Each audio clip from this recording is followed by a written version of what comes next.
Morning বন্ধুরা, তোমাদের সামনে চা নিয়ে হাজির হয়ে গেলাম। তো বন্ধুরা, তোমাদের এখানে বৃষ্টি হচ্ছে তো? সারা কলকাতাতেই খুব বৃষ্টি হচ্ছে। বৃষ্টিতে সবাইকে একদম জানিয়ে হচ্ছে। আজকে বন্ধুরা তোমাদের কাছে তোমাদের সঙ্গে বলবো গোলাপ জল নিয়ে। তো গোলাপ জল তো আমরা কিনে ইউজ করি, আর যাদের বাড়িতে গোলাপ জল আছে তোমরা বাড়িতেও গোলাপ জল বানিয়ে নিতে পারবে। কিভাবে বানাবে? গরম জল করবে, গরম জলের মধ্যে গোলাপটাকে একটু ভালো করে ধুয়ে নিয়ে পাপড়িটা ওই জলটার মধ্যে দিয়ে রেখে দেবে। তারপর ঠান্ডা হয়ে গেলে এটা গোলাপ জল হয়ে যাবে। তারপর যে কোনো শিশিতে ভরে নিতে পারবে। আর তোমরা এই গোলাপ জলটা ইউজ করলে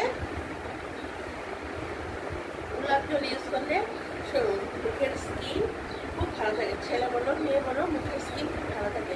প্রত্যেকদিন সকালে ঘুম থেকে উঠে যদি কাঁচা দুধের সঙ্গে গোলাপ জল মিশিয়ে তুমি দিয়ে মুখটাকে ক্লিন করো, তাহলে চামড়াটা খুব পরিষ্কার হবে।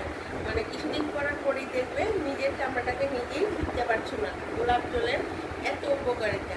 আবার তুমি গোলাপ জলের সঙ্গে তুমি যদি অ্যালোভেরা মিক্স করে গোলাপ জলটাকে একটা শিশির মধ্যে ভালো করে গোলাপ জলটার সঙ্গে অ্যালোভেরা মিক্স করে রেখে দাও, তারপর এটা টোনার হিসাবে ব্যবহার করতে পারবে।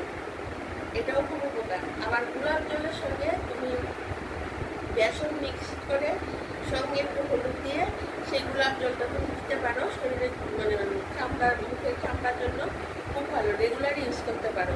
যখন তুমি বেসনটা দেবে মুখের মধ্যে ফর্সা হওয়ার জন্য, মুখের দাগ দেওয়ার জন্য। আর কেউ যদি মনে করে বেসন দেবো না, আমি মুলতানি মাটি দেবো গোলাপ জল দিয়ে, সেটাও দিতে পারো, যার যেটা ভালো লাগে। আবার যদি মনে করো যে না আমি মুলতানি মাটি দেবো না, আমি চালের গুঁড়াটা দেবো, হলুদ দিয়ে গোলাপ জল দিয়ে, সেটাও দিতে পারো।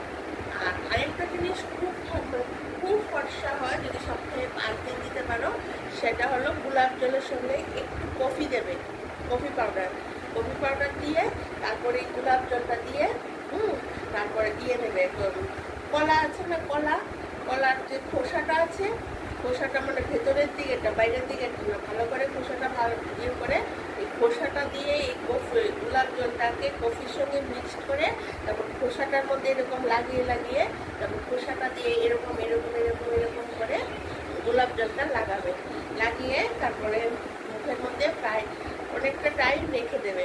যে যতক্ষণ টাইম